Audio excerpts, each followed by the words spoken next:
Just how worried should we be about the air industry right now? Joining us now is Phil LeBeau, as well as Seth Kaplan, managing partner of Airline Weekly. Phil, I'll ask you, listen, it's been the safest year ever in air travel outside of, obviously some unfortunate incidents, including missiles knocking out some airplanes over Ukraine.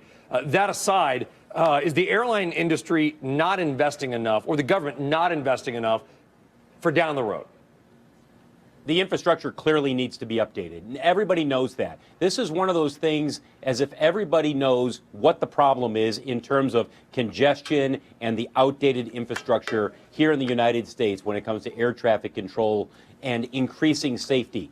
As much as the FAA is working to improve the safety in the air, to a certain extent, its hands are tied because the infrastructure needs are not moving quick enough in terms of that next generation of air traffic control. We've seen a couple of areas around the country where they've started to bring that in, which will allow the planes, faster access in and out of airports. But the bottom line is this. For years, this industry has been at the heated battle of people saying, okay, let's update the infrastructure, but oh, by the way, we don't want to pay for it. Yeah, Seth, listen, if we could get that digitalization more increasingly of the air traffic control radar system, where we're still in some ways based off World War II technology, we can stack more planes in the sky. We see delays, not necessarily because of weather, but because of the technology. A lot of people don't realize that. The airlines want the government to pay. The government wants the airlines to pay. No passengers want to pay. Where do we stand?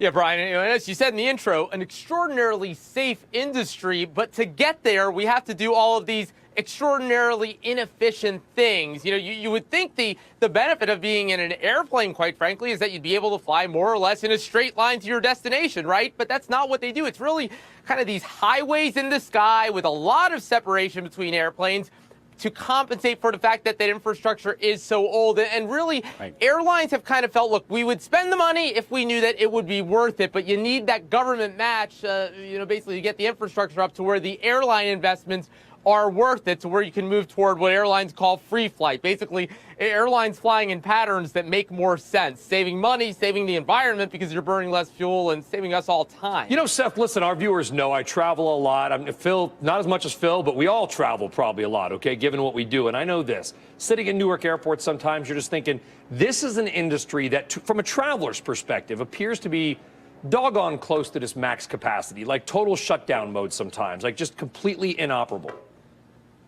Please notice my editorializing. I get a little angry at the airport sometimes. Yeah. What do you really think, Brian? Yeah, what I'm talking about. It's like 4-hour delay and no one telling you why, and there's planes everywhere, and we're 44th in line for takeoff. Yeah. You're thinking, your job is to get me from A to B. I paid you to leave at 5. Why are we leaving at 9?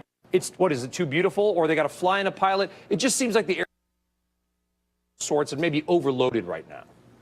Yeah, and if anything, it's actually become somewhat more reliable in recent years, and really partly thanks to the consolidation that's taken place. Airlines, as you know, are doing rather well financially. That's partly because they've taken capacity out of the system relative to what we would have had if you still had all this, if it was still a decade ago and you had airlines basically putting too many seats in the air, flying below cost, great fares for consumers, but lots and lots of extra service. So we approached gridlock a few times, and each time it kind of, for economic reasons, backed off. But no question, we're not that far away at certain airports, at least, from being back in that situation. You add another, 5 or 10% capacity to what we have now, and we would be back there in some of the busiest airports. And so you'd like to see something more proactive happening. Phil, let's get down to the pilot issue, though, because that's really what the United letter is attacking, alertness in the cockpit.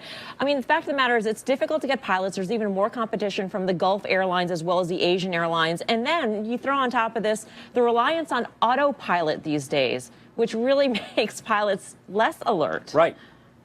Right. And at the end of the day, Melissa, what you're getting to is the question of you need more pilots as you have a wave of pilots who are approaching retirement age, mandatory retirement at 65. So you have an industry that needs to bring more of these pilots in. And I had a friend who's a pilot not too long ago say something to me that's very telling. He said, you know what, 15, 20 years ago, most of the guys who were flying these commercial planes, they came up through the Air Force. That's the route to becoming a pilot. That's not how it is anymore. Yep. Most of your pilots are not coming up through the Air Force. They're coming through flight training schools, and there's nothing wrong with flight training schools, but the background and the approach is different, and it's changing. And you highlight the key issue here, which is you're going to need more pilots, and are those pilots prepared all the time in Yep. the cockpit. All right, guys. Thanks so much, Phil and Seth. Appreciate it.